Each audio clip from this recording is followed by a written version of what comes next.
Hi everyone, स्वागत है आप सभी का हमारी डेली करंट अफेयर की वीडियो में। आज है 2 अगस्त और 2 अगस्त से रिलेटेड करंट अफेयर के जितने भी इंपॉर्टेंट क्वेश्चन बनते हैं इस वीडियो में हम डिस्कस करेंगे। चलिए स्टार्ट करते हैं वीडियो को। हमारा फर्स्ट क्वेश्चन है, यूनेस्को द्वारा किस देश की सोने और चांदी की खदानों को विश्व धरोहर स्थल में शामिल किया गया है? यूनेस्को ने हाल ही में जापान की सादे सोने और चांदी की खदानों को विश्व धरोहर स्थल में शामिल किया है। बी ऑप्शन इस क्वेश्चन का सही उत्तर होगा। क्वेश्चन रिलेटेड है जापान से, तो चलिए मैप में देखते हैं जापान कहाँ पे लोकेट करता है। जापान की कैपिटल है टोक्यो और इसकी करेंसी है जापानी येन। यूनेस्को का 46वां सेशन जो है वो दिल्ली में आयोजित हुआ। ये आयोजन जो है 26 जुलाई से 31 जुलाई तक चला। इसमें जापान की सादे सोने और चांदी की खदानों को भी विश्व धरोहर स्थल में शामिल किया गया है। टोटल बात करें तो इस साल 24 नए स्थल जो हैं वर्ल्ड हेरिटेज साइट में ऐड किए गए हैं, जिसमें से 19 सांस्कृतिक, 4 प्राकृतिक और 1 जो है मिश्रित श्रेणी का है। ये पूरी डिटेल आपके लिए इंपॉर्टेंट है, तो थोड़ा इसको ध्यान से सुनिएगा और नोट डाउन भी कर लीजिएगा। इस साल यूनेस्को द्वारा टोटल 24 विश्व धरोहर स्थल ऐड किए गए हैं, जिनके ऐड करने पर टोटल अब यूनेस्को साइट्स हो गई हैं 1223। सबसे ज़्यादा यूनेस्को साइट्स वाला देश इटली है, जिसमें अब टोटल मिलाकर 60 वर्ल्ड हेरिटेज साइट हैं। दूसरे नंबर पर अगेन चाइना है और चाइना में अब कुल 59 वर्ल्ड हेरिटेज साइट्स हैं। चाइना में इस साल 3 स्थल जो हैं वो शामिल किए गए हैं। तीनों स्थलों के नाम मैं आपको 1 बाय 1 बता देती हूँ, नोट डाउन कर लीजिएगा। चाइना के 3 स्थल हैं विजिंग सेंट्रल एक्सिस, दूसरे नंबर पर है बदेन जरान रेगिस्तान और तीसरा है चीन के पीले सागर। इन तीनों को वर्ल्ड हेरिटेज साइट में ऐड किया गया है। भारत के अब टोटल 43 वर्ल्ड हेरिटेज साइट हैं।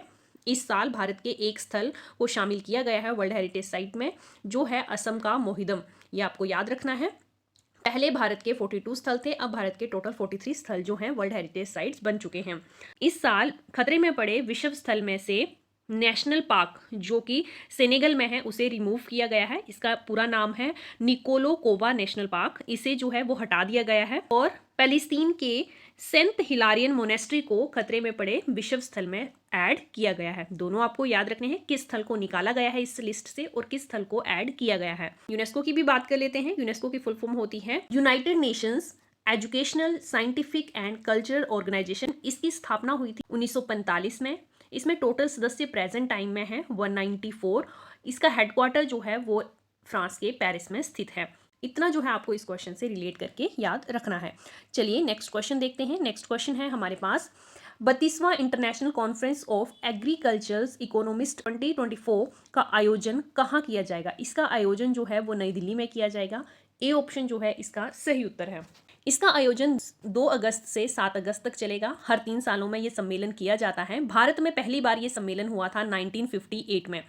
भारतीय कृषि अनुसंधान संस्थान को पूसा कहा जाता है और इसका गठन 1 अप्रैल 1905 में किया गया था। इतना जो है आप इस क्वेश्चन से रिलेट करके याद रखेंगे।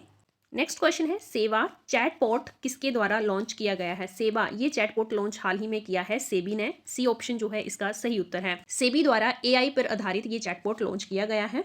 सेबी की बात करें तो सेबी का गठन हुआ था 1988 में और इससे स्टैच्यूरी बॉडी का स्टेटस 92 में मिला है। हेडक्वार्टर है सेबी का मुंबई में। प्रेजेंट प्रेसिडेंट है यहाँ के माधवीपुरी बुच। ये आपको याद रखना है। सेबी एक स्टैच्यूरी बॉडी है। बात आई है स्टैच्यूरी स्टेटस की, तो इससे रिलेटेड कुछ इंपॉर्टेंट पॉइंट डिस्कस कर लेते हैं। अक्सर आपने ये नाम सुना होगा, statutory body, constitutional body, non statutory body. तो इनमें क्या डिफरेंस होता है थोड़ा सा इस पे देख लेते हैं। स्टैच्यूरी बॉडी क्या होती है? जिससे बनाया जाता है पार्लियामेंट के एक्ट के अनुसार और इसके पास लीगल पावर्स होती हैं। जैसे सेबी जो है एक स्टैच्यूरी बॉडी है, मीन्स इसे बनाया गया है by the act of parliament और इसके पास लीगल पावर है। वही हम अगर बात करें कॉन्स्टिट्यूशनल बॉडीज़ की, कॉन्स्टिट्यूशनल बॉडीज़ वो होती हैं जिन्हें कॉन्स्टिट्यूशन में मेंशन किया होता है, जैसे UPSC, election commission, finance commission, CAG. ये सारी बॉडीज़ जो हैं वो कॉन्स्टिट्यूशनल बॉडीज़ हैं।